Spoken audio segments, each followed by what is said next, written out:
compañeros, nosotros somos el equipo número 4, mi nombre es Juan Carlos Montes Benavides y nosotros vamos a explicar electropresiones y ventana operativas, consideraciones en aguas profundas.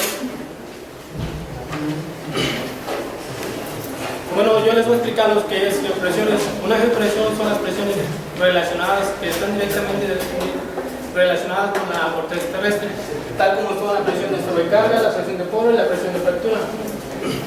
La presión de sobrecarga es el peso de la columna de la roca más los fluidos que están contenidos dentro del espacio poroso que soporta la formación a una determinada profundidad, mientras que la presión de poro es la presión natural que se origina por procesos geológicos como pueden ser la depositación de la compactación y es la presión a la cual se encuentran sometidos los fluidos a una determinada se encuentran los fluidos en la formación.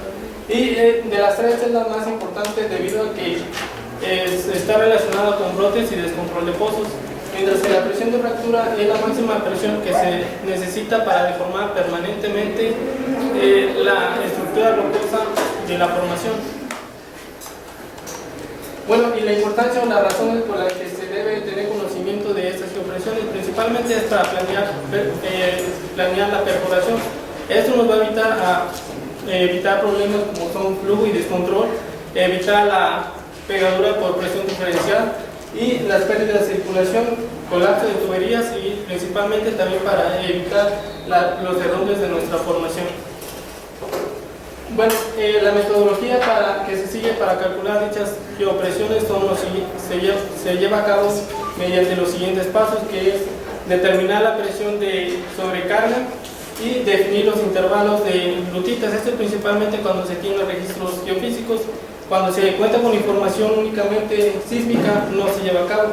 Y el siguiente paso es determinar la presión de poro, posteriormente determinar la presión de fractura y finalmente vamos a calibrar las predicciones de las presiones de poro y fractura. Bueno, y finalmente los métodos para calcular dichas presiones son las siguientes. Para la presión de poro tenemos cuadro principalmente. ¿Y por qué cuadro? Porque son los que utilizan información convencional o información que es fácil de adquirir.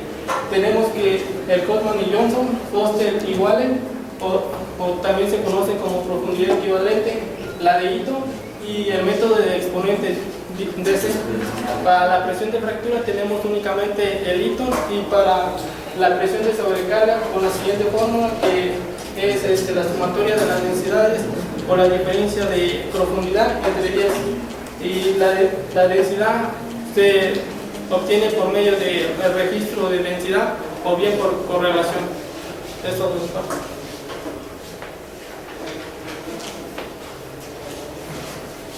Bueno, yo les voy a hablar acerca de la construcción de la ventana operativa, principalmente en la diferencia que hay entre las ventanas operativas de aguas profundas y tierra.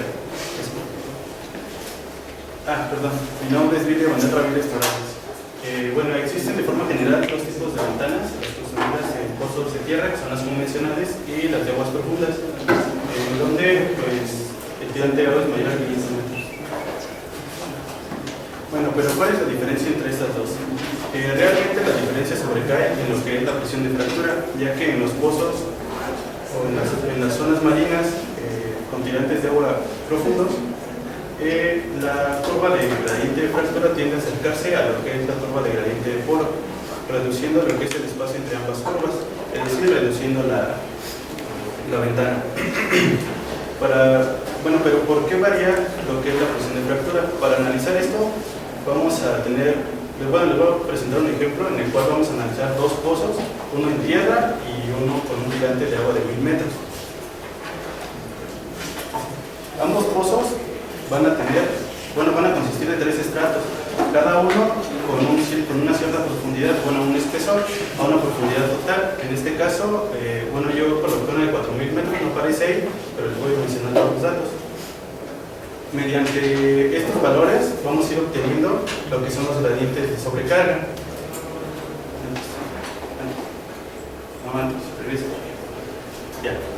Vamos a obtener lo que son los gradientes de sobrecarga. Pero bueno, podemos definir el gradiente de sobrecarga como un promedio de los pesos a determinadas profundidades, es decir, si nos localizamos en este punto, vamos a tener un promedio del peso de este más este, y pues a esa profundidad. Vamos a ubicarnos en donde dice punto de interés. En ese punto vamos a tener un cierto gradiente, una cierta presión de fractura y una cierta presión de poro. Ahora bien, si le agregamos lo que es un bloque de agua, la profundidad, bueno, como esa agua no se encuentra dentro de lo que es la formación rocosa, la profundidad se incrementará. En este caso, si la profundidad que se iba a perforar era de 4.000 metros, ahora con los 1.000 metros de tirante de agua tendremos 5.000 metros, lo que generará que el gradiente de sobrecarga se reduzca, porque como mencioné, pues es como un promedio. Ahora, bueno, concluyendo en esta parte, podemos decir que el gradiente de sobrecarga disminuye a medida de que aumenta el tirante de agua. Ahora, si la presión de fractura depende de tres parámetros, como es presión de poro, gradiente de sobrecarga y la resistencia de la roca, y la única que está variando en este caso es el gradiente de sobrecarga, lo que pasará es que tenderá a reducir. Vemos en esta parte que a comparación, bueno, esta es la gráfica del pozo en aguas profundas, y vemos cómo es la ventana operativa característica, la anterior, y esta es la del pozo en tierra, y vemos cómo se reduce el espacio entre ambas curvas. Bueno, eso es todo por mi parte. Gracias.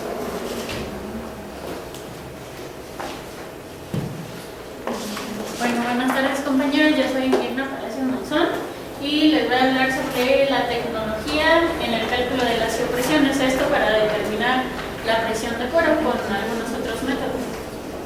Bueno, un método es la tecnología de la tomografía. ¿Qué es la tomografía? La tomografía es una técnica de inversión sísmica por la cual, bueno, a partir de las respuestas que se obtienen de algún medio a fuentes externas, bueno, se crea un enmallado y a partir de ese enmallado obtenemos imágenes en tercera dimensión, y gracias a estas imágenes podemos obtener los parámetros como las velocidades sísmicas en cualquier área que nos interesa de geología. Bueno, para determinar la presión de poro, primero, bueno, se aplica este sistema y de ahí obtenemos las velocidades sísmicas con métodos convencionales, y de esa velocidad sísmica obtenemos parámetros de los modelos, y se hace un ajuste simultáneo con datos sísmicos de superficie y de pozo, y así es como se crea el nuevo modelo de velocidad sísmica. Y a partir de ese modelo de velocidad sísmica, cuando ya lo obtenemos,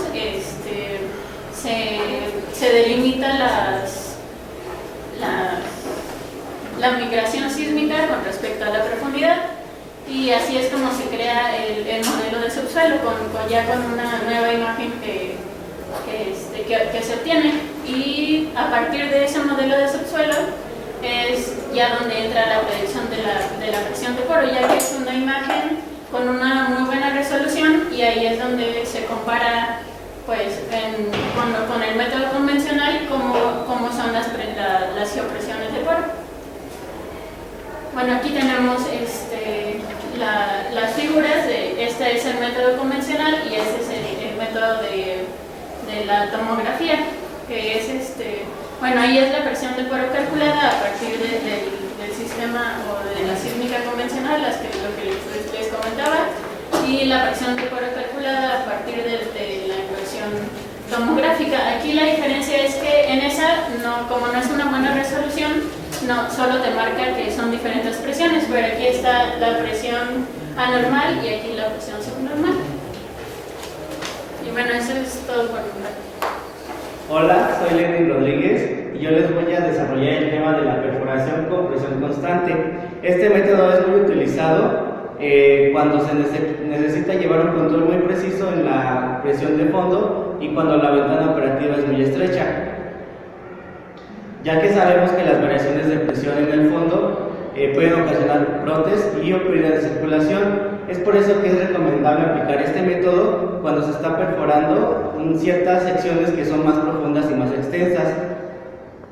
Y bien, como sabemos, a condiciones estáticas, la presión en el fondo se debe principalmente a la columna de lodo, y cuando estamos en condiciones dinámicas, esta presión en el fondo la ocasiona la columna de lodo, pero también es afectada por la fricción que se genera en el sistema. Es por eso que este método funciona aplicando mediante el sistema de contrapresión en el espacio anular. Este es el encargado de mantener esa presión y que no se venga alguna entrada de los fluidos de formación en el pozo. Y bueno, una variación de este sistema es cuando se ocupa un sistema de circulación continua. Esto es de igual manera mantener una densidad equivalente de circulación constante cuando no hay operaciones en las que no se tenga que circular el lodo. ¿Y cómo funciona? Mediante un sistema de circulación, que este sistema de circulación va instalado, se le acciona un dispositivo de control rotatorio que se encuentra en el espacio anular y se desvía el flujo por el estrangulador hacia el centro cerrado. Y el fluido es bombeado por bombas de contrapresión y se le aplica una presión de retorno requerida en esa apertura que se seleccionó del estrangulador. Bueno, buenos días, tardes ya, compañeros. Mi nombre es Adrián León y yo les voy a explicar acerca del método de doble gradiente. Básicamente el método de doble gradiente se aplica en muchos pozos a partir de 1996 en México y en algunas costas y cuencas marinas de África Occidental. Se comenzó, tienen una gran deposición de sedimentos y esto conlleva a una acumulación rápida de estos mismos sedimentos. Debido a ello, algunos de estos sedimentos no alcanzan a liquificarse o a hacerse pues roca, o en otro caso estos sedimentos no alcanzan a expulsar todo el agua que tienen presente, pues todos ustedes saben que tienen presente agua. De esta forma, estos sedimentos generan una presión de poro anormal, es decir, que tenemos una presión de poro mayor a la de la formación, debido a que no están tan liquificados o que no tienen agua dentro.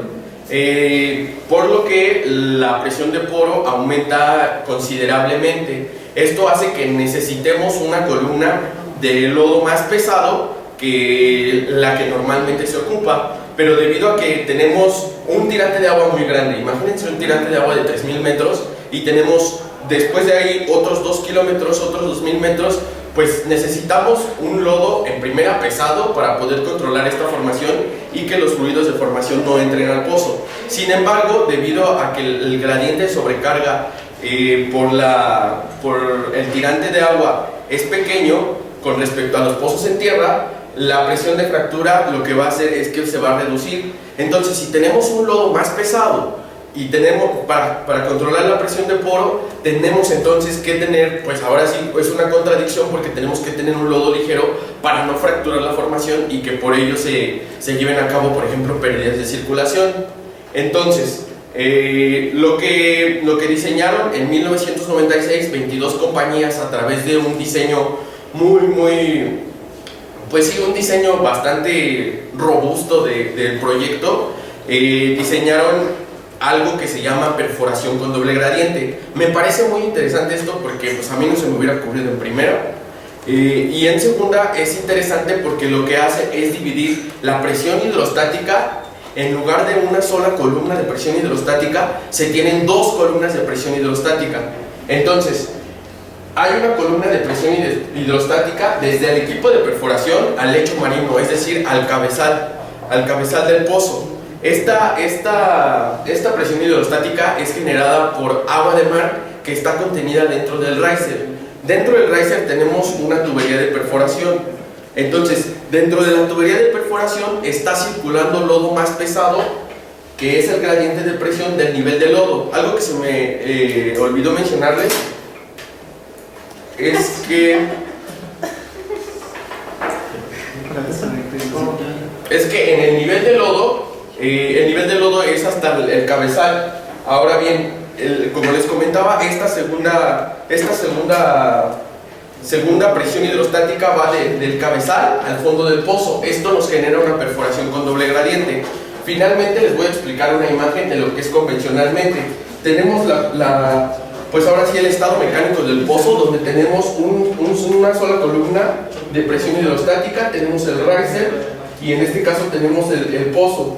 Tenemos una presión hidrostática mayor aquí que aquí, generada precisamente por la carga que genera el lodo dentro del lecho marino, bueno, dentro del riser. Ahora bien, esta es la perforación con doble gradiente. Tenemos un gradiente de presión 1 y un gradiente de presión 2. Esto es agua de mar que está contenida dentro del riser, y tenemos otra presión hidrostática contenida dentro pues ahora sí que del pozo. Y tenemos ahora sí la desviación del lodo más pesado desde el equipo de perforación hasta el lecho marino. Bueno, yo soy Hernández Castillo de Santiago. Voy a hablarles sobre el equipo utilizado en la perforación con doble gradiente. Debido a que vas a tener dos columnas hidrostáticas diferentes, una que va a ir desde la superficie hasta el lecho marino, por así decirlo, y otra del lecho marino hasta tu altura de perforación, tu profundidad de perforación, pues es obvio que vas a necesitar equipo especial. Entonces, lo que se añade a la plataforma, o bueno, al equipo, serían equipos rotativos que van a evitar que se junten las dos columnas hidrostáticas, bombas de sumergibles, bombas de lodo en fondo, líneas de retorno y equipo de filtración. Dentro de lo más importante está la bomba submarina de levantamiento de lodo. Esta bomba es una bomba que funciona básicamente como un desplazamiento positivo y se encarga de bombear el lodo que va a estar en el fondo del pozo hasta la superficie a través de una línea de retorno. La válvula de lodo se encarga de evitar que se dé el efecto de tubo en U debido al cese del bombeo desde superficies del lodo. Esta válvula se encarga de que el lodo no fluya en dirección inversa. Cuando se paren las bombas, va a fluir únicamente en una dirección, debido a que la válvula se calibra de forma que solamente se abra cuando la presión que tiene es mayor a la presión de bombeo. El sistema rotativo submarino va a generar una barrera mecánica entre las dos columnas hidrostáticas, entre la de agua y la de lodo de perforación, pero al mismo tiempo va a permitir que la sarta siga rodando. Únicamente va a impedir la comunicación entre ambos fluidos. Este equipo soporta presiones desde 500 hasta 2000 psi y puede seguir el giro de la sarta hasta 200 revoluciones por minuto. Bueno, la unidad de procesamiento de sólidos es un equipo ubicado en la línea de retorno, es decir, en la línea que va a mandar el lodo desde el fondo hasta la superficie. Tiene un exclusor o un filtro que es un enmallado o enrejillado que evita el paso de recortes mayores a 2 pulgadas de diámetro. Esto para evitar que sea demasiado pesado para subir hasta la superficie y que necesites equipo más potente, por así decirlo, de bombeo, y al mismo tiempo te permite tener recortes con los cuales vas a seguir todas las funciones y conseguir toda la información que te va a recorte, litología y todo eso. Los tanques de viaje doble son tanques donde vas a tener contenidos en uno el lodo de perforación y en otro fluido más ligero con el cual vas a generar la primera columna hidrostática. Estos tanques te permiten, como el equipo de bombeo tiene que estar operando completamente lleno en todo momento, este tanque te da un margen de aproximadamente 7 minutos en caso de que tengas un problema con las bombas, con el equipo de filtración o con cualquier otro equipo, un paro de energía o algo así. La unidad de filtración de agua de mar se utiliza debido a que la bomba que vas a utilizar en fondo, la de levantamiento de lodo, es una bomba de tipo de diafragma, por así decirlo. Entonces requiere un fluido de potencia. El fluido de potencia que se utiliza en este caso es el agua de mar. Se va a tomar desde la superficie, vas a aspirarlo, vas a pasarlo por una unidad de filtración que va a evitar los sólidos para prevenir daños a las bombas, a las válvulas, a las tuberías debido a depositación de sólidos, a radiación por los sólidos, todo eso. Entonces va a proteger tus líneas de flujo. Bueno, otro equipo ya un poquito más específico sería el software de control que va a manejar lo que son las válvulas, las conexiones, tu equipo de potencia. Ese se llama SMDNet. Las bombas para fluido de potencia, que son las que van a bombear todo desde superficie hasta la bomba de lodos que va a estar en el fondo. Es una bomba electrosumergible también. Las líneas superficiales, que son líneas de retorno del lodo, línea de suministro de agua y línea de potencia de agua de mar. Estas tres líneas vienen desde la superficie y en sí las líneas superficiales van a considerarse todas aquellas que cumplen una función desde la superficie con respecto al equipo de bombeo que tienes abajo. El generador eléctrico, pues con el fin de evitar succionar energía de la propia plataforma, tienes un generador a base de diésel que te va a generar energía específicamente para tus bombas, para tu equipo electrosumergible y para todo lo que incluya la perforación con doble gradiente. Aún así, en caso de emergencia, también tiene una segunda línea que está conectada a la plataforma por cualquier problema de energía que pudiera tener el generador. Y por último, les menciono que las modificaciones del riser. El riser tiene que ser modificado para así evitar, para poder enviar el fluido de potencia y el retorno de lodo. Para ello se tienen que anexar dos líneas exteriores, la de potencia y la de retorno, que van a estar sujetadas al riser por medio de abrazaderas que van a estar distribuidas a todo lo largo de este. Por último, están sujetas en superficie gracias a tensores y a sujetadores que están en caso de emergencia por si hay un problema con los tensores. Buenos días, compañeros, mi nombre es Edwin Rodríguez y bueno, yo les voy a hablar un poco de lo que es la selección de puntos de asentamiento. La principal tarea durante la elaboración de un pozo petrolero pues es definir las profundidades a las que vamos a asentar las TRs. Esto para minimizar costos, optimizar recursos y principalmente pues tener bien controlado lo que es el pozo. Y esto lo vamos a lograr prediciendo de una manera correcta lo que es la presión del poro y la presión de fractura. Los factores que incluyen la selección de los puntos de asentamiento pues es la estabilidad del agujero, si las formaciones son consolidadas o no consolidadas, es decir, están fracturadas, y pues si las arcillas son hinchables. Estas son las más rescatables, pues hay más, pues estas son las considero más importantes. También integridad y presión de la formación, si la presión de la formación es anormal o subnormal, o si la formación es permeable o impermeable. La curvatura del agujero, que es la seguridad que tenga la pata del perro. Y del equipo mecánico, pues la capacidad de la plataforma y las resistencias que ya les han comentado en anteriores exposiciones. La resistencia de la tensión, colapso y estallido de nuestras TRs. Y de los factores económicos, pues es el costo del equipo y la velocidad de penetración. Durante el asentamiento de las TRs hay dos principales efectos que se deben de tomar en cuenta. Uno es el pistoneo y otro es la surgencia. El pistoneo es cuando se va a sacar se manifiesta cuando se saca la toalla de perforación. Si esta se saca de manera muy rápida, pues puede ocasionar que haga el pistoneo, que succione tantito lo que es la columna de lodo, haciendo que esta se aligere y la presión del poro pues nos gane y podamos tener un brote.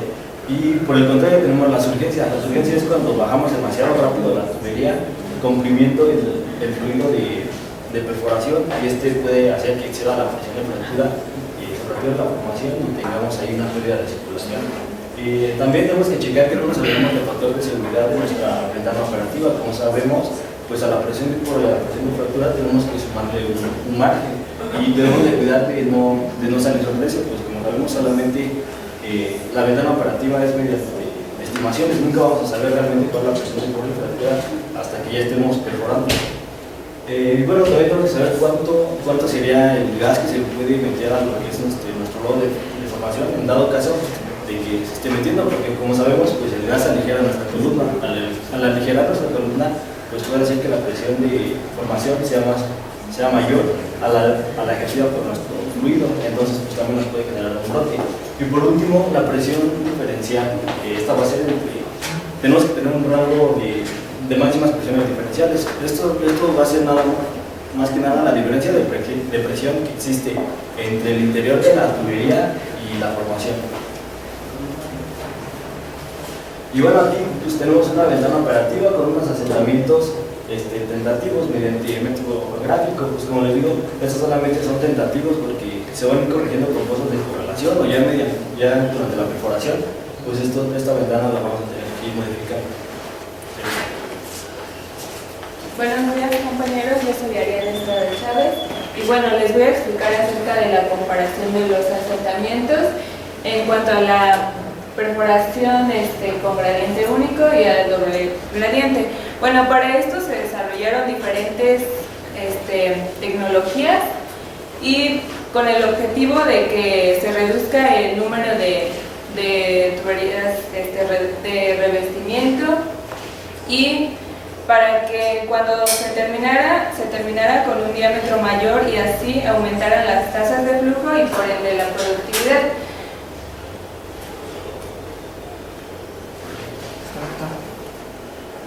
Bueno,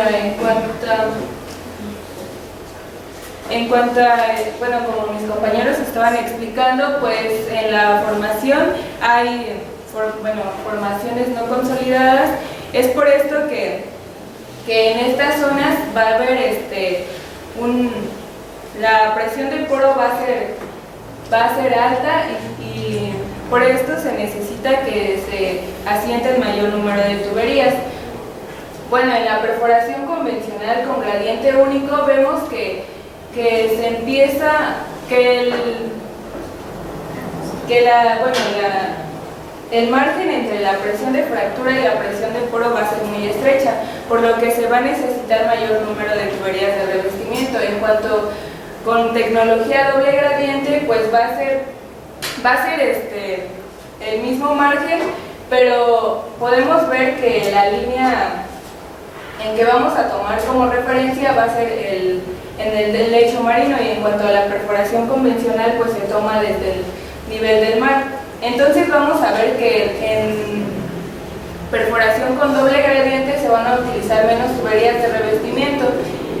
En cuanto a esto, pues va a ser menor costo y la otra va a utilizar más. Entonces podemos ver que la perforación con doble gradiente es más efectiva en cuanto se utilizan menos tuberías de revestimiento y bueno, las ventajas de utilizar esta tecnología es que vamos a utilizar menos TRs, menor tiempo invertido en operación, reducción del riesgo de fracturar la formación y se va a alcanzar el objetivo con el diámetro de TR mayor, brindando posibilidades de emplear un aparejo de producción del diámetro óptimo. También podemos ver que terminando con un diámetro mayor, les decía, se aumenta la productividad y ya no va a ser como que más riesgoso de llegar a la presión de fractura. Entonces se va a tener un análisis óptimo del drenaje del yacimiento.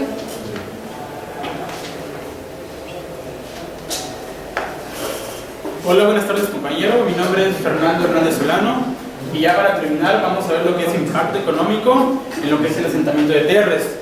Ok, primero, como ya lo mencionaron en la exposición pasada, tenemos 4 tipos de TRs, que es la conductora, superficial, intermedia y producción, y uno control liner.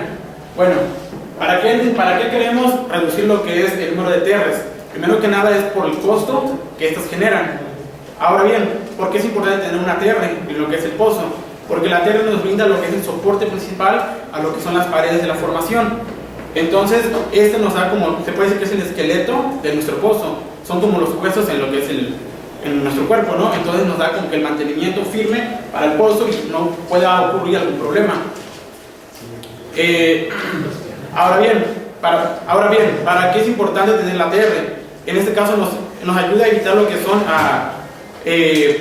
cuando tenemos formaciones un poquito desconsolidadas, nos ayuda también a lo que son presiones anormales, a lo que es separar lo que son presiones anormales, para en este caso tener un mejor control del pozo.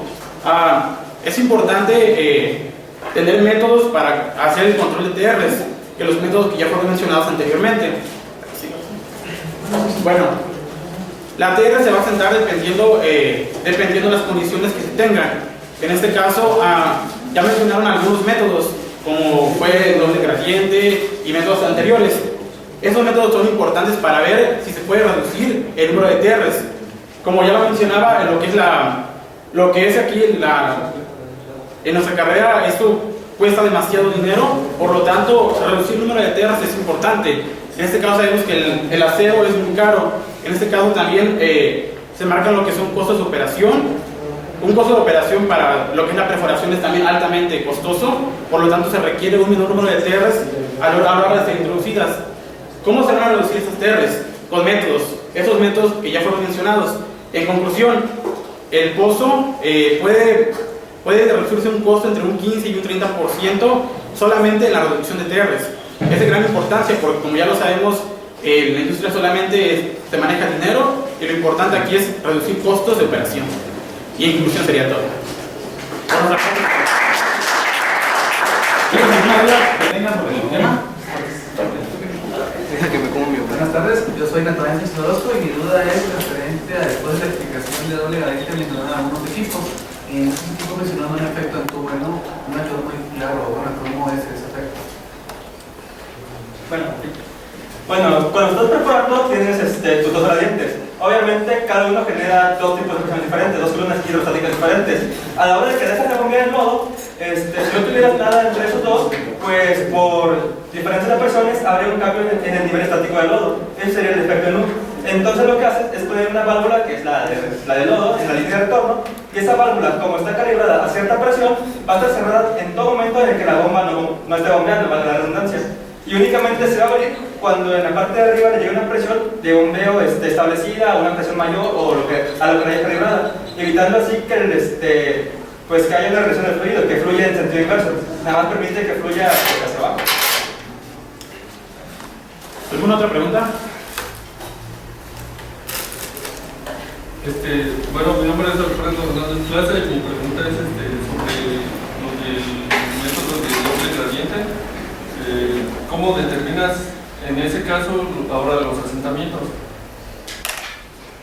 Pues básicamente los asentamientos se establecen a base de las contingencias que se tienen. Lo primero que nada es checar los pozos de correlación y checar la información que estos pozos te están dando. Para ello entonces se necesita tener una experiencia del campo pues bastante amplia. Una vez que generas el diseño del pozo, lo que tienes que hacer es que como vas perforando tienes una contingencia. Sin embargo, es un poco parecido al método del escalonamiento porque tú vas moderando la presión con la que vas perforando, y en todo caso, en cualquier, como te mencionaba, aunque sea redundante, en cualquier contingencia, tú vas a poder asentar con un lodo pesado, o bien puedes asentar con respecto a la disponibilidad de acero o a la disponibilidad de costo que tengas en el proyecto. Es decir, si tienes cuánto dinero tienes con respecto a comprar una tubería de 20, de 26, de 16, de 12. ¿Sí? Bueno, pero parte, o sea, desde el principio ya tienen algo así como establecido, vamos a sentar una idea. Sí, claro que sí. Desde un principio, o sea, si es un nuevo campo de exploración, se tiene una sísmica que se puede tomar con métodos convencionales o, como mencionó mi compañera Mirna, a través de la inversión tomográfica. Si se tiene así, se hacen los cálculos de las geopresiones y se hace un diseño tentativo donde podría haber, en primera con respecto a las tuberías, cómo se asientan, y donde podría haber contingencias debido a las formaciones. Por ejemplo, si tenemos una formación muy permeable o si tenemos una formación que tenga problemas de pérdidas de circulación. Y en el caso en el que ya no sea de exploratorio y sea delimitador o de alivio, o en todo caso ya los de producción, que en este caso también pueden ser delimitadores, pues ya con respecto a la experiencia que se tiene en el pozo. Con respecto a la experiencia que se tiene en los campos. En el campo ya podemos delimitar con una mejor manera cuál es el asentamiento de las tuberías de revestimiento. Pero si a lo que te refieres es que te avientas así, pues ahora sí que a la mexicana, no se tiene un diseño establecido ya con contingencias que pudiesen haber respecto a la sísmica. ¿Alguien tiene alguna otra duda? Buenas tardes, compañeros, me llamo José Ángel. Mi duda es, dependiendo de las condiciones de que ya es perforación en aguas profundas y perforación en pozos terrestres, entonces, ¿cuál es la diferencia en sí que hay entre las ventanas operativas de uno y de otro? Pues en sí, la diferencia es la posición de gradiente de fractura. Si lo ves en cuanto al análisis de cada uno de los estratos, y tomas que cada uno de esos tienen las mismas características que las que tendría un pozo interior, uno en aguas profundas, al aumentarle el gradiente, pues tiende a la reducción de lo que es la curva de fractura, pues reduciendo el espacio que existe entre ambas curvas, que es lo que forma la ventana operada. Entonces se reduciría el área de esta misma, en un pozo. Gracias.